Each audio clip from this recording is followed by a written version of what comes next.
జగన్ పాలనలో రాష్ట్రంలో హిందూ దేవాలయాలపై కనీవిని ఎరుగనన్ని దాడులు జరుగుతున్నాయి. శ్రీరాముడి విగ్రహం తల నరికేశారు. లక్ష్మీ నరసింహస్వామివారి రథాన్ని తగలబెట్టేశారు.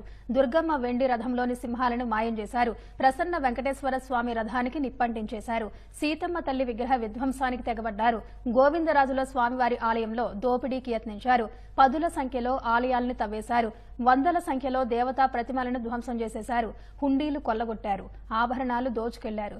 తాజాగా అమరేశ్వర ఆలయంలో హుండీ పగలగొట్టి నగదు దోచుకెళ్లారు. ఇలా ఒకటా రెండా దేవాలయాలపై దుశ్చర్యలకు అంతే లేకుండా పోతుంది. కానీ జగన్ ప్రభుత్వం మాత్రం ఎలాంటి చర్యలు తీసుకోకుండా చూసి చూడనట్లు వదిలేస్తోంది.